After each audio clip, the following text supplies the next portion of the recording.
The World Series is going on in Des Moines, Iowa. Are you rooting for the Royals?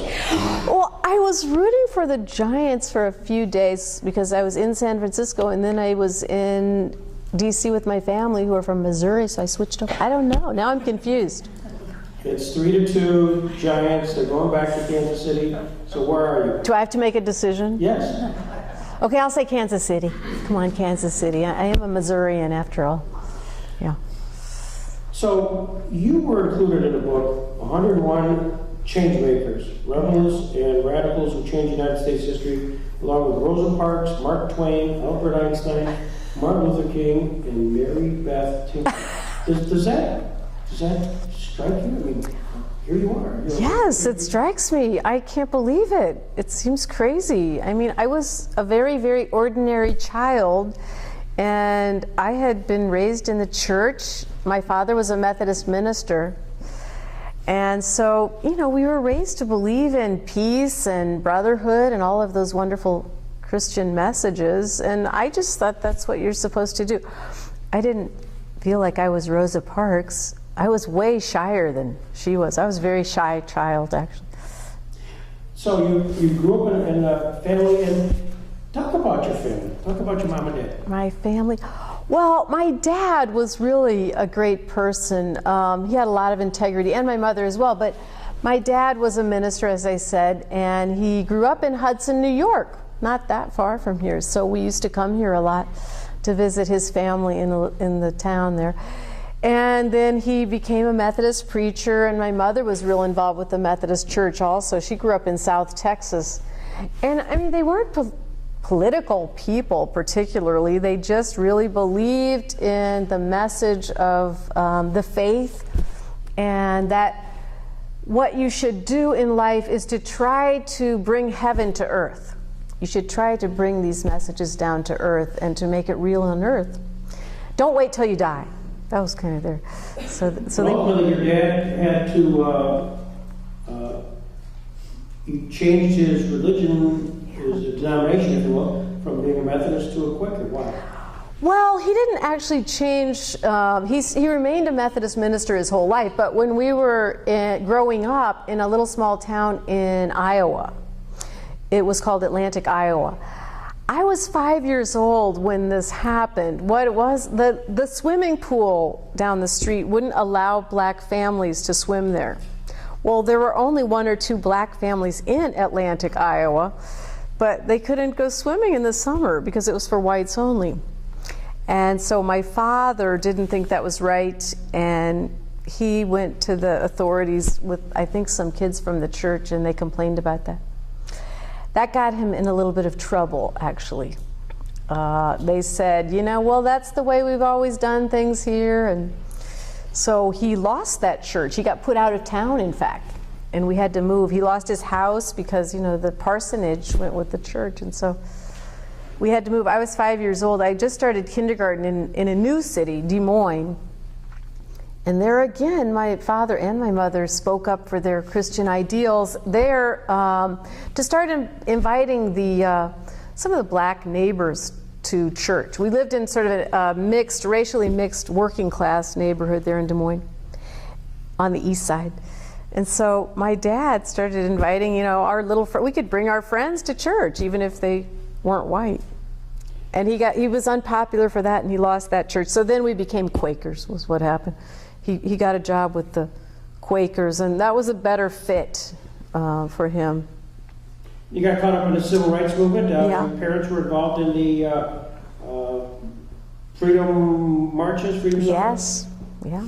What did you think your mom and dad taken off? Or did they both get involved? Wasn't that something? 1963, as I said, I was a very, very shy child, but my mom would take us up to the local Katz drugstore, and her friend Edna was a member of CORE, the Congress of Racial Equality, and then my mom was a member of the NAACP.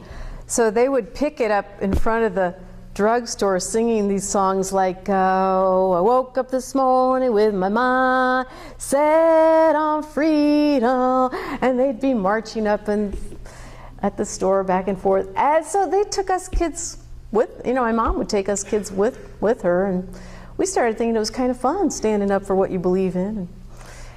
And then it didn't get so fun because that's when my dad lost his church over that. And you know, so you know, we were raised in the civil rights movement, but we learned at a young age that it doesn't always make you popular to speak up for what you believe in. That may be your Christian ideals, it may be democracy, whatever it is, it doesn't always make you so popular. So then by 1963, well, that year my family was honored by being the Iowa NAACP Family of the Year.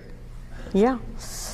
And that was the year of the March on Washington, but right before the March on Washington, around 2,000 kids in Birmingham, Alabama were arrested during the Birmingham Children's Crusade.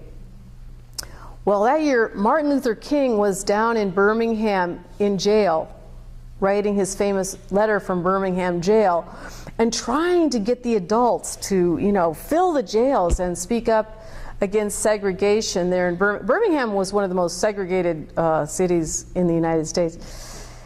Well, the adults were wary about doing that, a lot of them, because, you know, the Ku Klux Klan was very active and they could be lynched, they could be killed, they could lose their jobs. So these children, you know, stood up and spoke up, and they started marching out of their 16th Street Baptist Church singing freedom songs and, you know, this little light of mine. This is songs I was raised with. We saw these kids on TV and we just thought they were amazing. But I didn't think I was like that. I knew I was shy and I liked to go roller skating, but I thought these kids were pretty amazing. So that was 63, and then, you know, we had the March on Washington. Well, as soon as everybody went home from the March on Washington, my sister went there because she won my oldest sister, she won an essay contest for the NAACP on what the Emancipation Proclamation means to me. So she went to the March on Washington. We thought that was pretty interesting, but when everybody came home from that, then the children in Birmingham, their church was bombed by the Ku Klux Klan.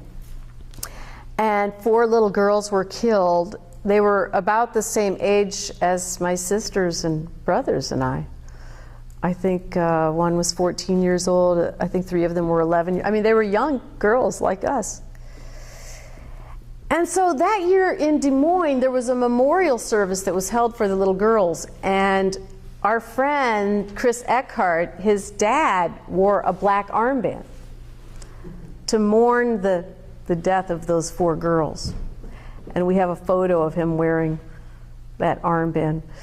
So this, you know, sort of tradition, I was raised with examples of people speaking up and standing up for what they believe in. Was Iowa, at that time, was it integrated? So schools? The Iowa schools were integrated, yes. Iowa has a very interesting history. It's very progressive in many ways. You know, of progressive farmers and others that were in Iowa. So it was, I mean, it was kind of mixed because then there was plenty of racism. And I remember when we would come home from school, the little kids across the street would call out to me. I remember one time they said, "Hey, nigger lovers, nigger lovers." And, you know, if you were white and you associated with black kids, you know, you could be attacked for that kind of thing.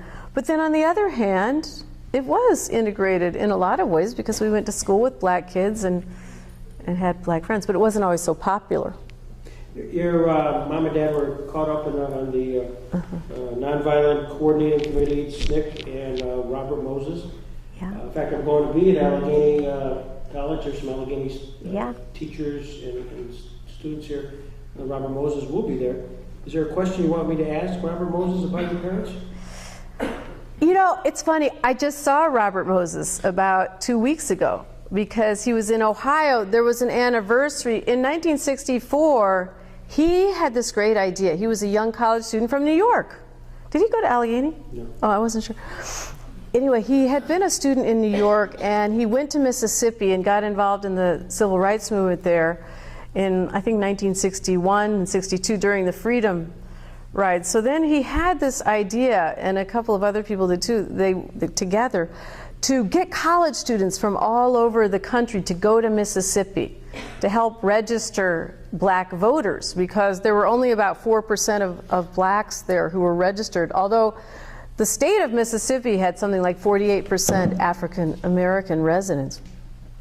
Why did they not register to vote? Because of the same thing, the terrorism, the Ku Klux Klan, you know, if you dared to go to register to vote, like I think Mr. Allen, he did that, and these Klan members, you know, they followed his truck. He was the father of 6 children. They just pulled him out of his truck and shot him dead. That's how it was. So anyway, Robert Moses, he was a wonderful guy. He's still around, and he decided that we should get these college kids. So they trained in Oxford, Ohio, at Western College for Women. And that's where I was a couple of weeks ago for the 50th reunion. Yeah. And now he has a really good program called the Algebra Project, which empowers young kids through algebra. It's really great. But anyway, so yeah, my parents, as soon as those college students went from Oxford, Ohio to Mississippi that year to register, to help register voters, and they were risking their lives to do that, and they knew it. The first week they got there, 3 disappeared. Cheney, Schwerner, and Goodman. And so everybody suspected that the Ku Klux Klan had gotten them. I was just turning 12 years old that year when my parents heard about this, and they decided to go to Mississippi that summer and volunteer with Freedom Summer with Robert Moses. You scared? I didn't really understand the kind of risk that they were up against. I mean, I went to stay with our friend Edna that year and learned how to play croquet. You know, I was a child, and I just found an old diary recently. It's on the day that they got back, it was my birthday, my 12th birthday. And I wrote something, and they're like, well, I didn't get any presents this year, really, but my folks got back from Mississippi. Maybe they forgot, I'm not sure, but I do know I got a good present because they told me the stories of what happened to them there. That was the best present ever. What happened to them? Well, they were, for one thing, they were staying out in the house of an older black lady in the rural area there, Ruleville, Mississippi. And that night, when they got ready to go to bed, the lady told them, you know, now tonight when you go to bed, you go in the back room so that when the shooting starts, you know, you'll be okay back there. And my folks were very scared and nervous, and so they said, well, what, shooting? She said, no, that's okay, I'm used to it, you go on back there. So they went in the back, and sure enough, in the middle of the night, you know, they hear the shots ring out, and they rush up to the front. Here's this lady standing by the windowsill looking out at the dark night there in Mississippi at a pickup truck parked out there, and the guy inside was shooting at her house and had just shot and killed her dog. And my parents said, quick, you know, let's call the sheriff, let's call the sheriff. What do you think she said, Craig? What sheriff? She said, that is the sheriff. Oh, that is the sheriff. That is the sheriff. We can't call the sheriff, that is the sheriff. That's where we're coming from. That's our democracy. That's where we're coming from. But people stood up and spoke up. And my parents survived that night, and the ladies survived that night. And so when they came back, you know, my parents told us these stories and others about how they went to the white Methodist church and tried to make friends with people there and what happened. And, you know, how they had to lay on the floor of the station wagon there so they wouldn't get shot at as they... These stories affected our lives very much. They were examples of how to live your life and how to, you know, speak up for what you believe in. How did it segue from the civil rights movement, because that was going on through 65, all of a sudden we're into Vietnam? I know. It was really, well, there was a very interesting overlap, because on October 4th that year was the day they found the bodies of Cheney, Schwerner, and Goodman. They had been, sure enough, Cheney especially had been kind of tortured. He was the black young man. The other 2 were white. And they'd been buried in this ditch there outside Philadelphia, Mississippi. That was on August 4th. 1964. The same August, if you look at Life magazine, you'll see the Beatles on the front of it, because that's the year that's when they went on Ed Sullivan.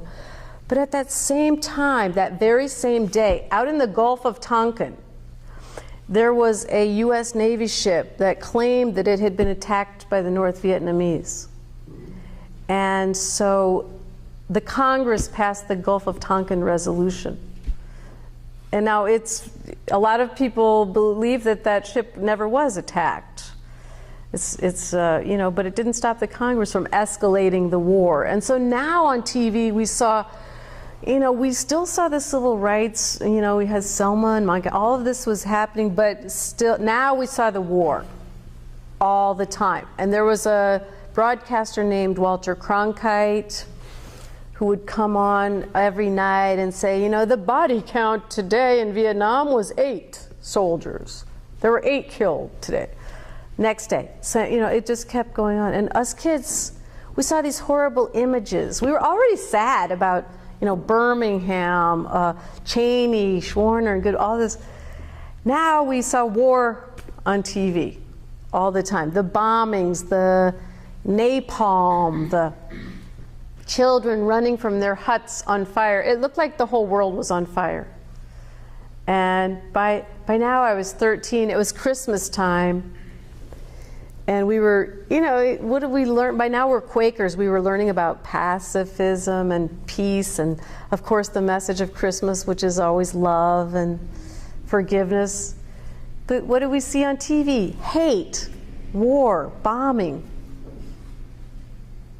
It was terrible, so terrible feeling. You saw that more or less combined with that old music, we're on the eve of destruction type of song. Was that being... Well, that was a little bit later, I think, Greg, but we did feel, I think like a lot of kids feel now, too, that it's very sad, it's discouraging, it's disheartening, it's scary, the news. You don't have faith in the adults of, you know, how they're handling things. I think that's kind of how we felt. We felt that, oh, you adults, you know, you're talking about peace and brotherhood and getting along, but look what you're really doing, war. And so you hear this message of our New York State Senator Robert Kennedy. Ironically, 2 segues just for a little bit of background. Robert Kennedy, being from New York, after he died, the replacement senator for Robert Kennedy was a guy, Charles Goodell, from Jamestown, New York. So this is that, there's that connection here in. I didn't know that. So did you get caught up in this whole Christmas truce message by Kennedy? You saw it here. How did you hear about it? Was it something your dad and mom talked about? Was it something you saw on TV? What was the trigger point? Yeah, we did hear about it because we watched the news. My little sister Hope and I were in charge of cooking dinner every night because my mom worked. So of course we'd put on the TV and we watched the news a lot. But there was the first national march against the war happened that November, 1965. The war was escalating. There had been about 1,000 U.S. soldiers killed by then. There would be around 58,000 killed eventually. So the war was just escalating, just building up. And we felt that we should do something about it. So my brother John went to the demonstration against the war. My mom went. There was a group called Iowans for Peace. We were part of a peace community. We didn't just, you know, do this out of the blue. We were part of a peace community. My mom went to the thing. My brother, our friend Chris Eckhart, he went with his mother. And on the way home, they started talking about what could we do back in Des Moines to speak up about the war. And so that's where the idea of the black armbands came up. It says you made them by hand, did you? Well, I think we tore some cloth from what we had laying around the house. We sewed a lot. There were 6 kids in our family, and so us girls were always sewing. In fact, I was taking sewing class that day when I got suspended, but I wasn't making black armbands. Well, at some point, your family certainly didn't say no. I mean, this was someone encouraged by mom and dad. Well, my dad didn't encourage us at all. He heard about it and he said, you know, I don't really think you kids should do this because it's against the rules. And my father, he was very conservative in many ways, especially socially conservative. I mean, he was from a small town in New York, you know. He wasn't exactly a raving, you know, rabble-rouser, but he believed that, well, he also had come from World War II.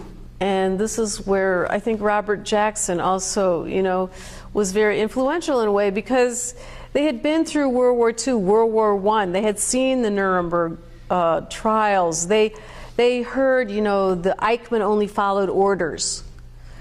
That Hitler was able to rise because ordinary people didn't speak up and stand up.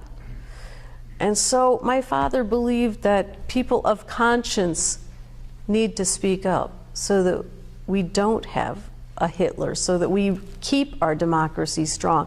So when, we'll see, kids are also very persuasive.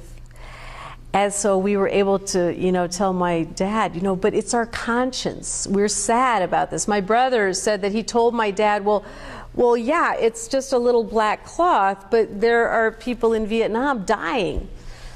And so then my dad said, well, I see. So then for you, it's your conscience. And my brother said, yeah. So then after that, my dad was, we were so lucky. I was reading the transcript that my father, you know, said in court, his words in court. And I was very, very touched and grateful by how my father stood behind us. So I'm trying to put this into perspective. You decide one day before school that they meet at your house, that a bunch of folks decide, all right, today's the day, this is D-Day, we're going in. How did you decide this, you know? Well, part of it was on that bus ride back from the March on Washington. And those were the older kids that were deciding that, the high school kids, John and our friend Chris, who was in the Unitarian Church. We were in the Quaker youth group by then. But the older kids, they had a meeting and they talked about wearing armbands to school. And so one of the boys wrote an article about it for the Roosevelt High School newspaper. And that's how the principals found out about our plan. We weren't trying to keep it a secret, but that's how they found out. So when they found out, they had a hasty meeting. They called a meeting. And I think the superintendent was there also. This was before. It was about 2 days before we were scheduled to wear the armbands on December 16th. That was our plan. And we had printed up, you know, a little petition and things saying why we were doing it. And we were also fasting. So then when the principals found out, they made a rule against armbands 2 days before we were going to wear the armbands. And it came out in the Des Moines Register that armbands were to be, you know, blocked in the Des Moines schools. And anybody wearing an armband would be suspended. So that the principals had this rule, so it really wasn't, did it ever get to the school board, or was it just sort of a principals meeting? Well, it did eventually get to the school board after we got suspended, because we then, you know, it was a big moral dilemma. I didn't know if I should wear the armband after it was against the rules, and I certainly wasn't one to go and break the rules very, very readily. I was a very good student, and you know, I used to go roller skating on the weekends and go on to slumber parties. I wasn't exactly a, you know, political activist, but I really believed that we should have some, you have that natural feeling, kids have a natural feeling that they should have some rights. And I also was really sad about the war, so I kept going back and forth. I didn't know if I should do it. I was scared. I didn't want to get suspended. You know, I just didn't really know what to do. But in the end, I decided I would try to be brave, and so I put on the armband, and I was going out the door, and I went to pick up my friend Connie, and we went off to school, and she said, you know, you better take off that armband, you're gonna get in trouble. I was 13 years old, I was in 8th grade.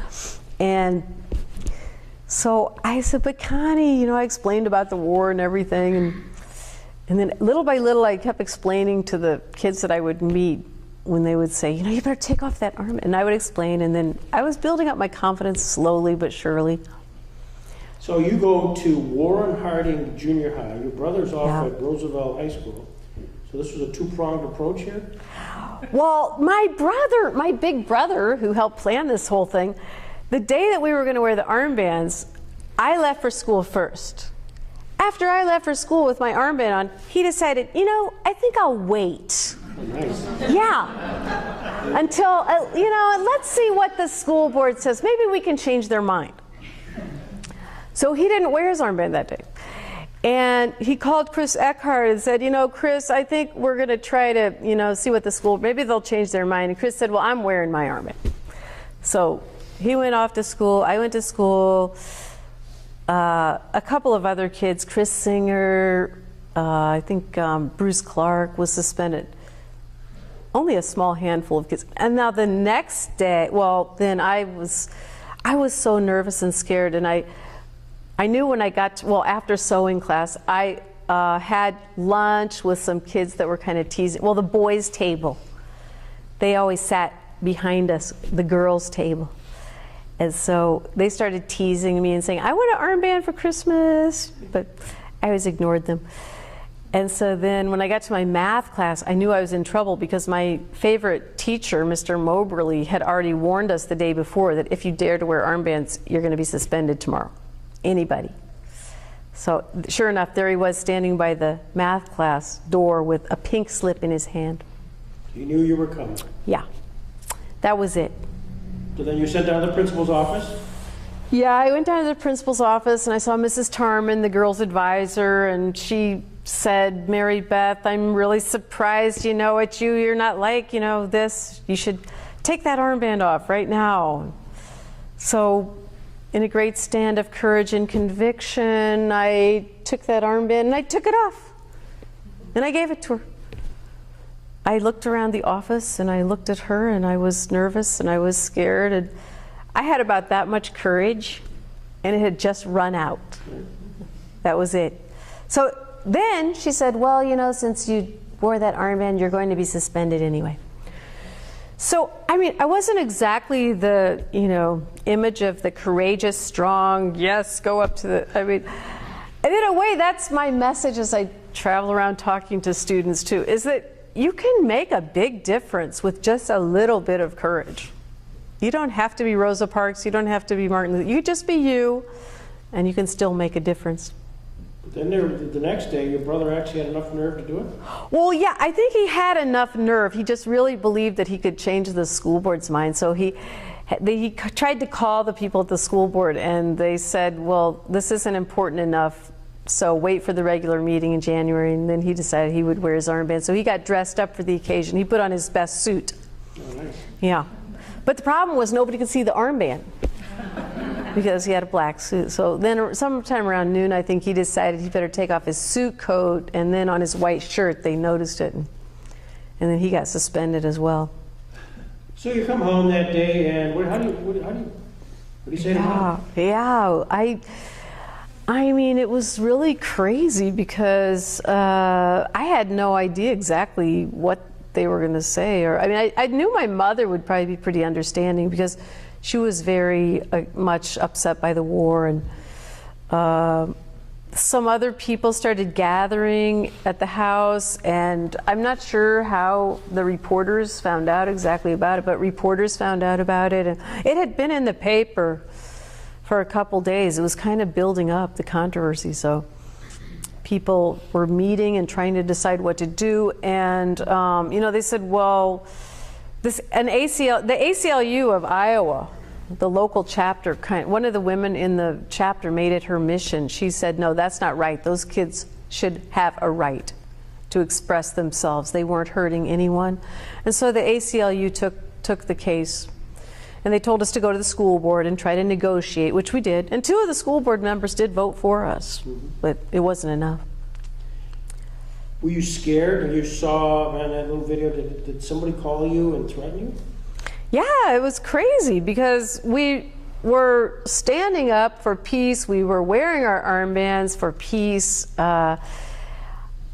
that's what we had been taught, that you're supposed to be for peace, and this is the way that we're all supposed to, be going. So we were really pretty shocked when people started threatening to bomb our house and threw red paint at our house and called us communists and sent hate mail. And my mom always said, "We're not communists, we're Methodists." But it was kind of strange. I mean, I guess we had seen all the violence in the South and heard about what these, people in the South had been putting up, the African Americans in the South. So I think we kind of also felt, well, at least they're not really bombing our house, They're just threatening. Did you get a sense that your sense of conscience had consequences? This was kind of, was that a learning experience for you? I always knew that there were consequences for speaking about something you believe in, because I had seen it in my own family. My dad lost his job twice. I saw what happened in the South. So I knew there were consequences, and we were willing to take the consequences of our action. We just felt that it was worth it. If that's what it is, then we'll just go ahead. And I mean, we were lucky. We were raised in this family where that was respected and valued. You had 5 other siblings? Yes. What did they think about all this?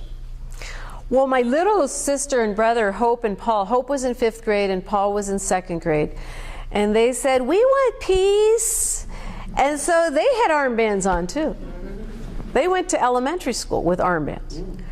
And their teacher, out in the recess, some kids were, teasing them. And the teacher said, "Now, kids, in our country, we have a First Amendment. And we have democracy, and so they have a right to wear those armbands and express themselves." So you have to hand it to the elementary teachers. Yeah. What about your older? My older sister, Bonnie, she was off in college. And my brother, Leonard, he was also gone. Yeah. So did they see your picture above the fold or below the fold? I want to know. I don't know. Did you get a lot of press? Did Mary Beth? There was quite a bit of press about the case, and then as it went on, there was a lot of focus on me for some unknown reason, which I didn't really understand for many years. And I would always say, go talk to the older kids, because I was so shy.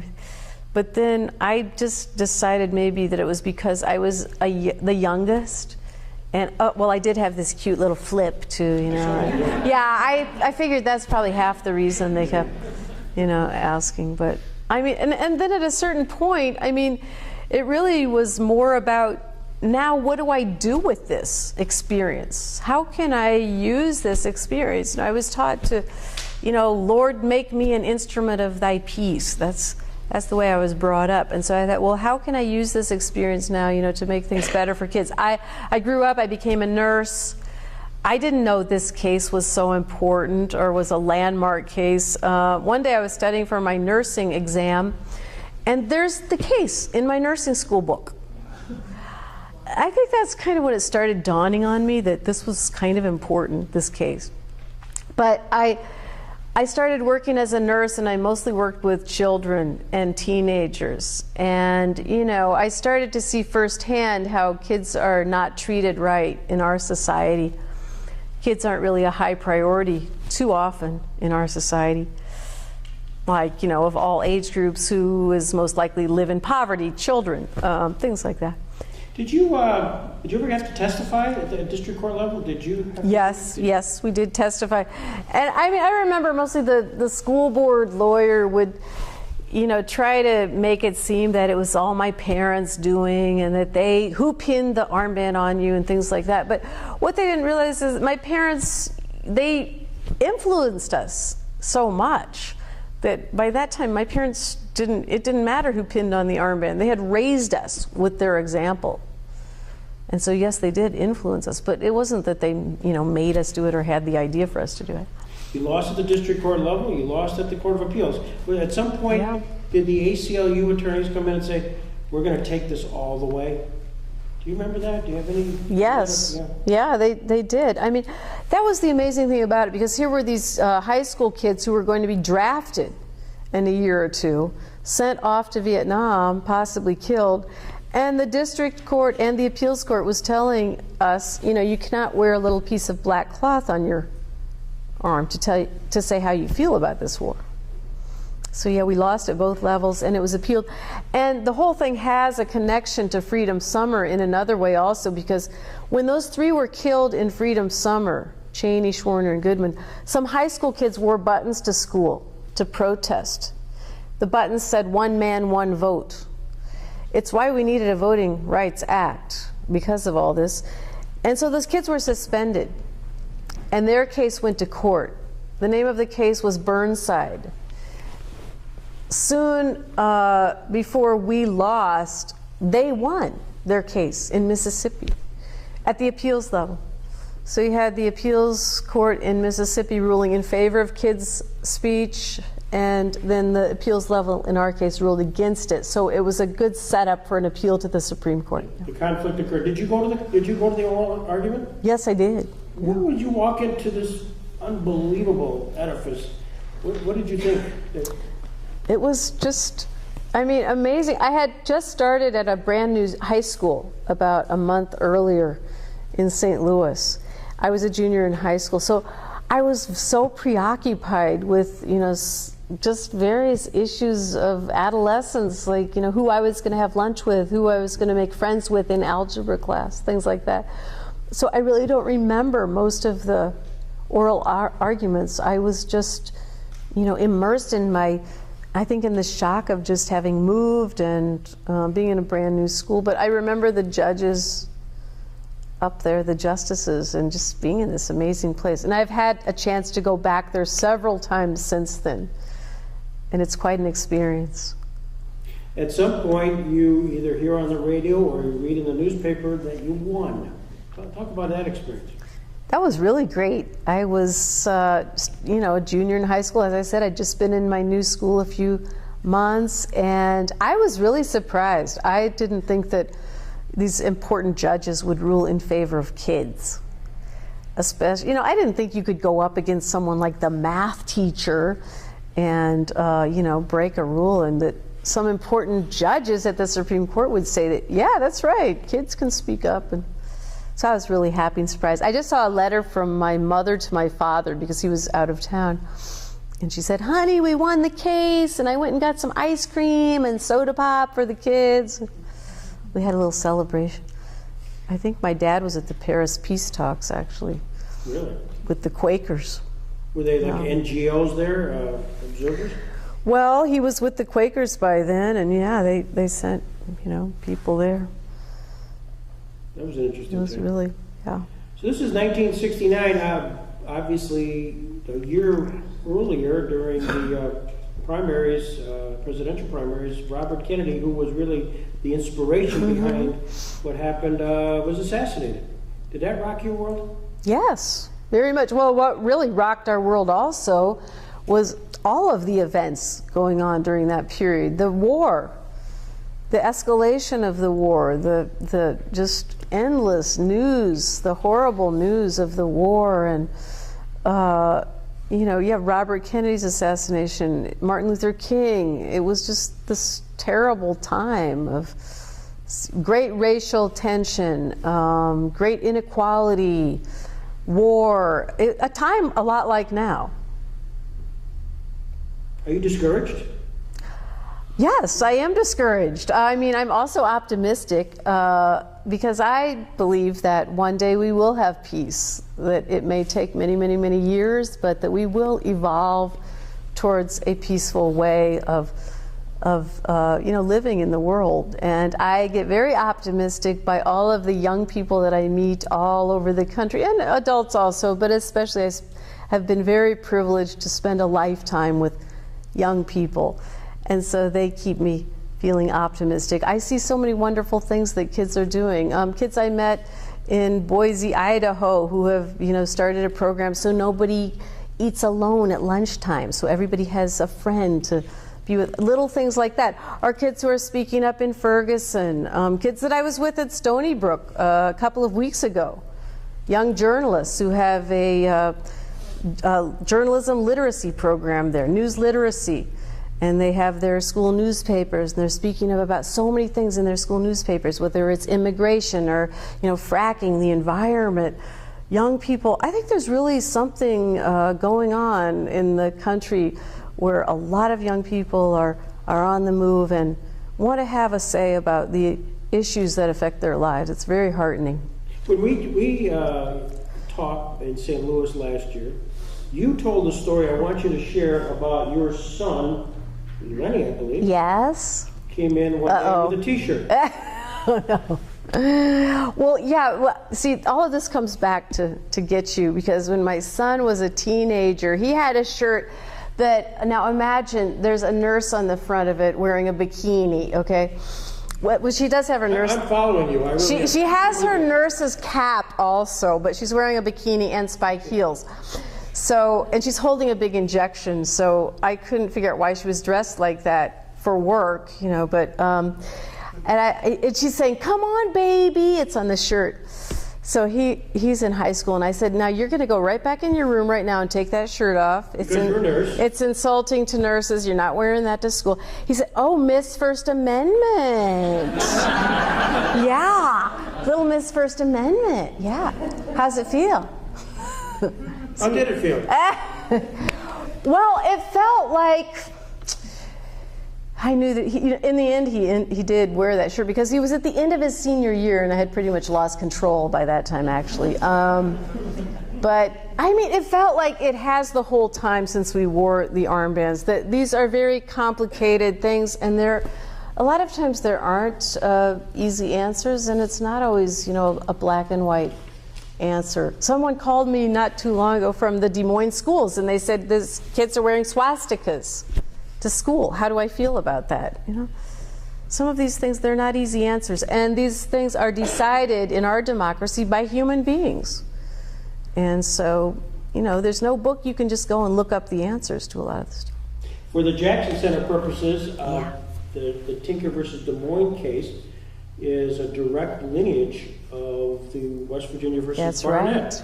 Because that was the first time that students were told they had constitutional protected rights in public schools. Yep. That was the flag salute case, and Robert Jackson wrote the majority opinion in that case, which, of course, is somewhat of the premise upon which your case. That's right. That's right. It was cited.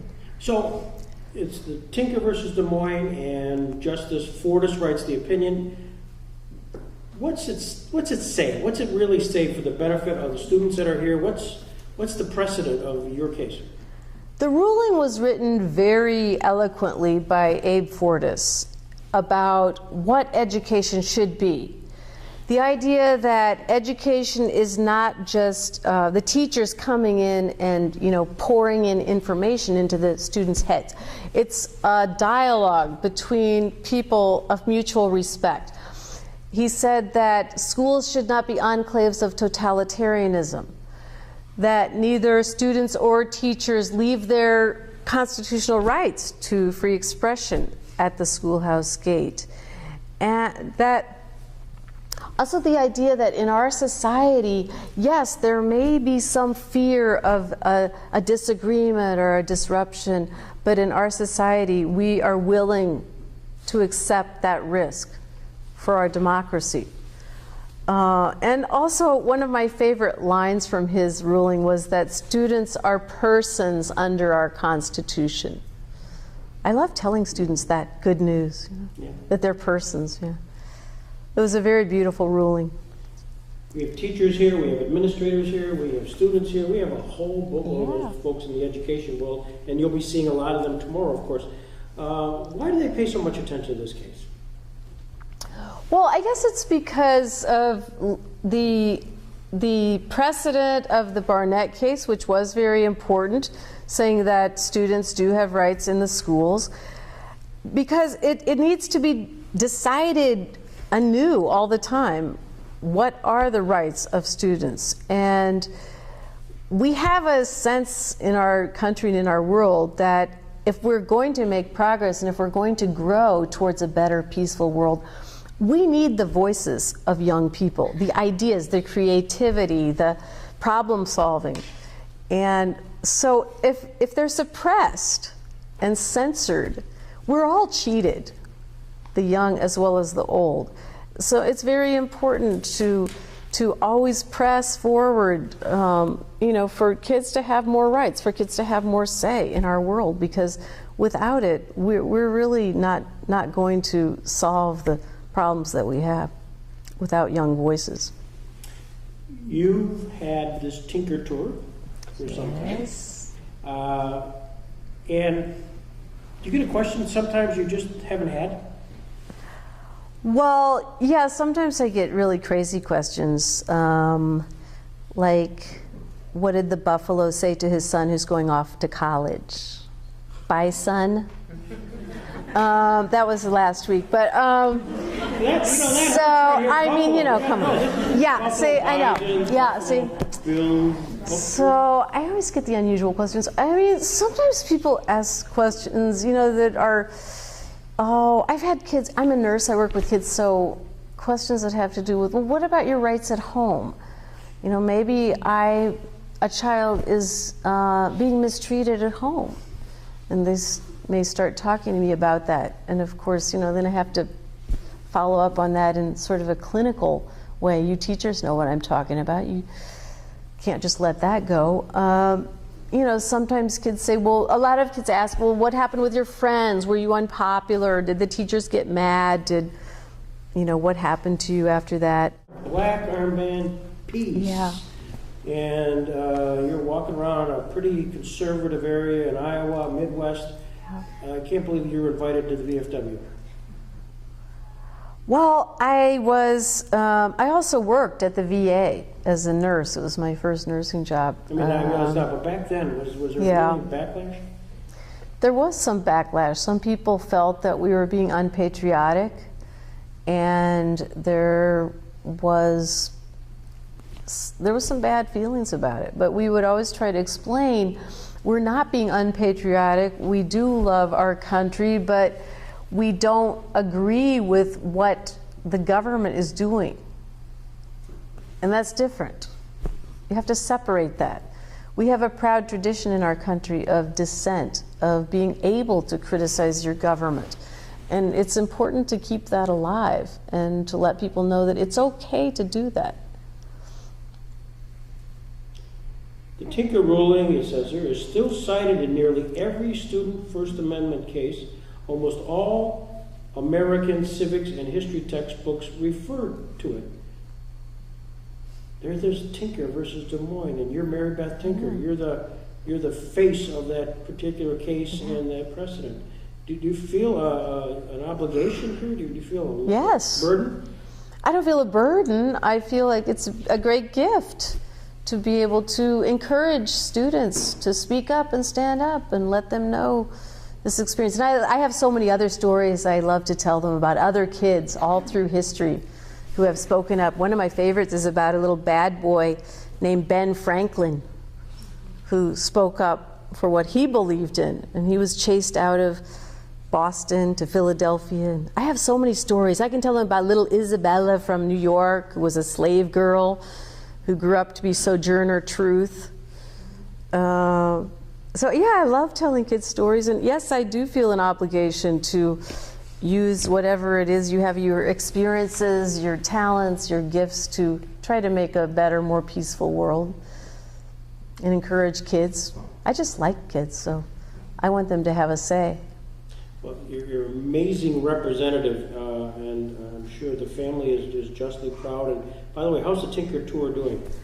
It's been great. It's been really great. And being here is really a highlight because of the Barnett case and Robert Jackson. It's really an honor to be here. It's wonderful. But the tour, just going all over the country and meeting so many students at middle schools, high schools, law schools, juvenile detention centers, all over, and hearing the things that kids are using their rights for today and are speaking up about today. I just want to say how much fun this has been for the Jackson Center to be able to have Mary Beth Tinker in our midst. Thank you so much for having me here. What an honor it is to be in this place that celebrates Robert Jackson. It's wonderful. Thank you. Thank you very much. Ladies and gentlemen, Mary Beth Tinker. Thank you all. Thank you. It's great to be here. Thank you guys. Thank you all.